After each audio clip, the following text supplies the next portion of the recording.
debt and $35 billion for Treasury bonds, and I thought rates would shoot up. What happened? Well, Greg, we were told last year on the threat of taper, the 10-year bond yield went from basically 2% to just over 3%. 10-year bond yield crested at 3.05 in late December 2013. Late December 2013 is also when taper was actually announced. And since then, we've had an additional or a second round of taper announced. And so since taper has actually been announced, the 10-year bond yield has gone from a high of 3.05 to where it is currently this morning, a non-story.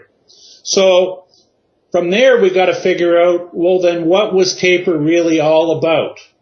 Well, taper, when it was first instituted, had the Federal Reserve buying $85 billion worth of bonds per month.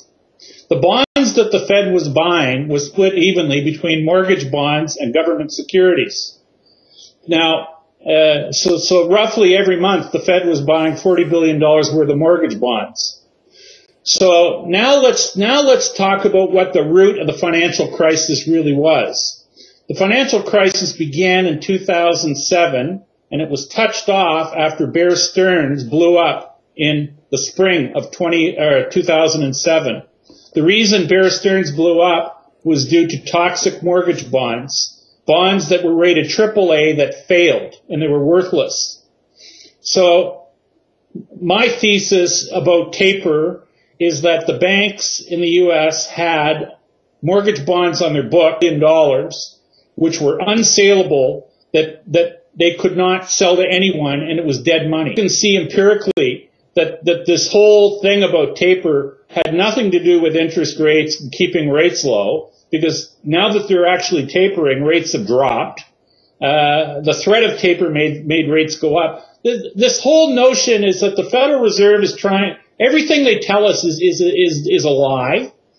Misdirection. These people, they preach that they're about transparency, but everything they do is misdirection and sleight of hand and a shell game.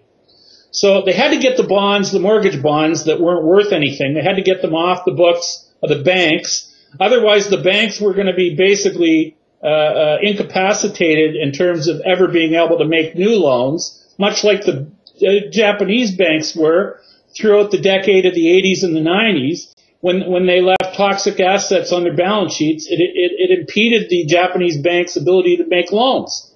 Well, the same thing was going to occur in the U.S., and they had to get the bonds off the books of the banks, and this is what taper is really all about.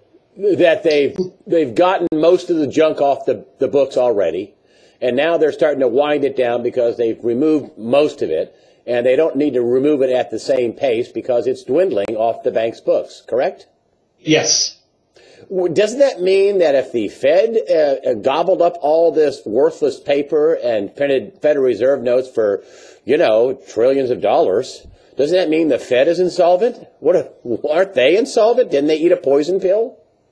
Well, there's a lot of people that would say that due to the size of the Fed's balance sheet, there really is questions about their solvency going forward.